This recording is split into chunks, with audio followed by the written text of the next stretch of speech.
Baik, kita akan melanjutkan video selanjutnya ya. Ini adalah kelanjutan dari yang tadi ya. Untuk yang nomor 3 grafnya seperti ini, adjacency listnya seperti ini. Ya, teman-teman sudah tahu lah, adjacency list itu adalah link list yang menghubungkan antara elemen-elemen vertex pada suatu graf dengan vertex lain yang adjacent. Tetapi karena ini graf berbobot, ya mungkin aja uh, ini adjacentnya di dalam link listnya itu juga memuat bobotnya. Ini saya jelaskan singkat aja ya, gak usah panjang-panjang. Misalnya A, kemudian B itu jaraknya 7, D jaraknya 5, dan seterusnya. Itu bisa-bisa aja. Tapi ini hanya sebagai contoh ya. Artinya kan kalau di link list itu kan sebuah pointer, node ya. Misalnya node ADJ list ini bisa ke node ADJ ya ini ya, atau next juga boleh lah ya, node ADJ int weight ini bisa ya. Atau misalnya gimana ya, atau misalnya ini next ya, bisa-bisa aja gitu. Artinya A next itu B, kemudian A next. Oh iya, ini string nama vertexnya ya, string name. Ini kalau pointer di Java itu kan nanti masuknya ke alamat memorinya. Name itu B, kemudian weight-nya itu 7. Bisa aja. Atau next diganti ADJ ya bisa-bisa saja. Gitu toh. Kemudian ini untuk algoritma Dijkstra ini sudah saya jelaskan ya di tutor ya. Artinya ini dicek dari satu source ke source yang lain, itu dilihat kira-kira mana yang paling pendek. Dan kalau ada yang paling pendek, itu kemudian dipilih menjadi jarak dari satu source, misalnya A ke semua ke vertex yang lain begitu ya. Ini sepertinya sudah. Kemudian untuk algoritma Kruskal itu juga sudah ada pembahasannya, tetapi belum saya jelaskan pada saat tutor karena memang waktunya terburu-buru sekali ya, karena menabrak ujian salah satu matkul ya. Artinya kita coba bahas di sini. Kruskal itu intinya cari minimum. Kalau ada cycle, ya udah gak kepake, berarti skip. Kalau prim, cari minimum dari vertex yang visited. Artinya prim ini cara kerjanya tuh mirip sama algoritma Dijkstra, tapi tujuannya beda. Kalau prim itu untuk mencari minimum spanning tree. Nah, untuk Kruskal dan prim sama-sama algoritma greedy, artinya cari yang paling menguntungkan. Sekarang kita coba kalau Kruskal gimana? Ini A ke D, kemudian C ke E yang minimum. Saya gak usah harus menjelaskan ya, karena saya yakin teman-teman juga sudah tahu. Berarti C ke E. Sekarang mana? 6. F ke D. Kemudian Ada lagi nggak yang 6? Nggak ada. Berarti 7. Kemudian ini 7. Kemudian ini 8. Nggak boleh. Kenapa? Soalnya cycle. 8 yang sini juga nggak boleh. Soalnya nanti cycle ini. Kan nggak boleh ada cycle. Terus cari 9. Ini 9.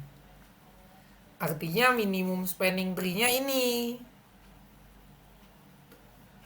Kan udah kesambung semua tuh. Teman-teman harusnya kalau belajar matematika diskrit harusnya juga sudah tahu karena materi ini pernah disinggung di matematika diskrit. Nah, untuk Kruskal ini lebih sulit untuk diimplementasikan di bahasa pemrograman. Karena emang kan untuk ngecek cycle kan agak sulit ya.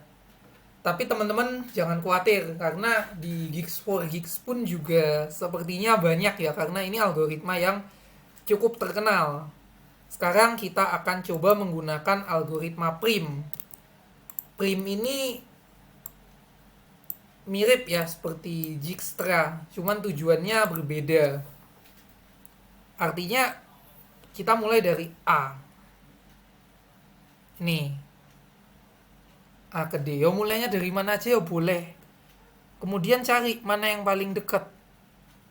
5, 7, 9. Sorry, 7, 9, 15. 7 paling dekat. Terus mana di antara yang lewatin A, B, sama D? 9, 7, 15.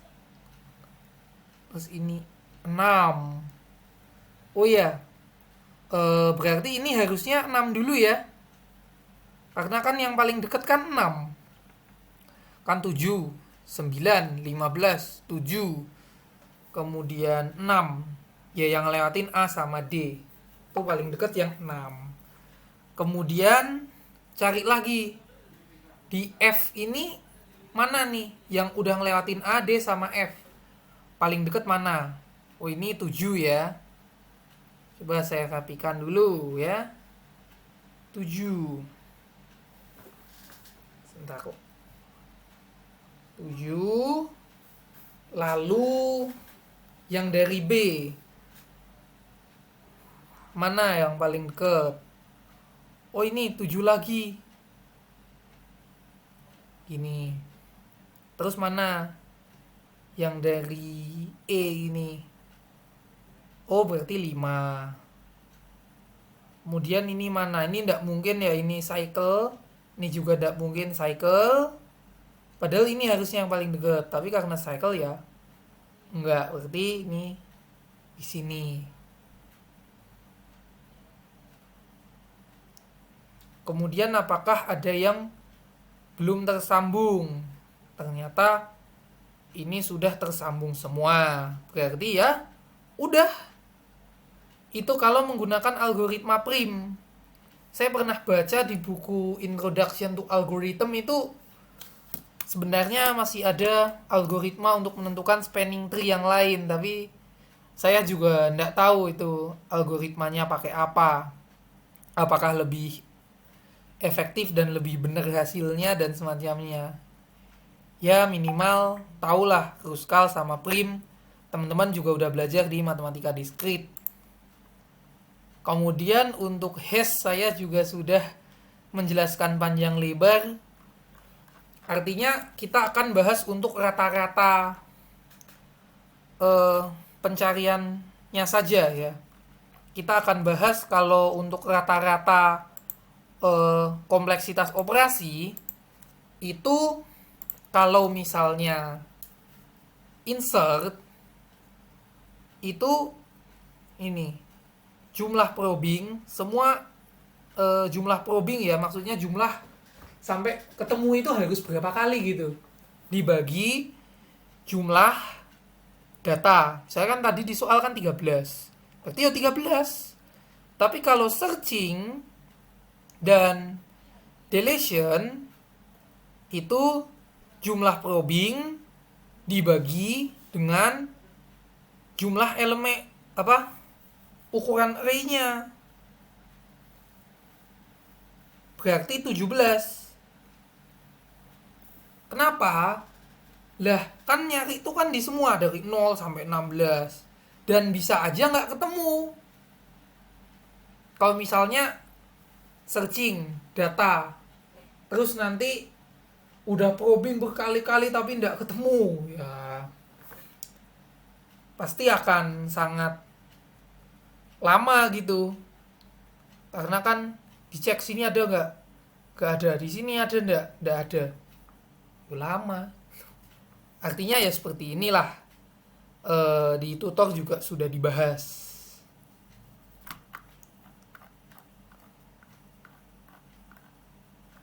Kira-kira seperti ini ya untuk jawabannya.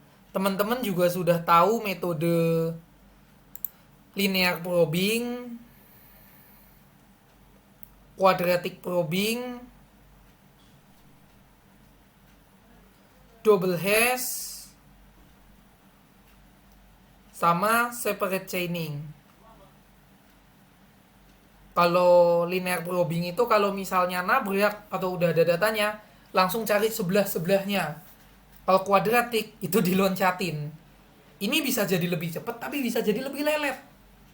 Lah, misalnya loncat, ternyata yang keloncat itu ada yang kosong. Ya sama aja. Kemudian double hash itu menggunakan 2 rumus hash. Artinya yang satu key modulo n, yang satu misalnya key kurangi key modulo n ya misalnya. Atau sorry, bukan key. Oke, kebanyakan. Nih, n min key modulo n. Gitu ya. Ini nggak tahu ya apakah bisa kemudian keloncat atau enggak. Aduh, saya udah lama ini nggak ikut kelas pemrograman 2. Kemudian untuk separate chaining, kalau misalnya ada collision, pakai linked list. Tapi ini agak boros memori. Tapi tenang aja, linked list itu nggak ada indeksnya. Jadi ini diimplementasikannya pakai array of linked list. Misalnya gini, linked list integer hash new linked list. Ini berapa? 17. Ya. Saya rasa cukup sekian ya untuk video kali ini. Sampai jumpa di video berikutnya ya. Terima kasih teman-teman telah menonton sampai selesai. Ya, selamat pagi, siang, sore, dan malam buat teman-teman semua.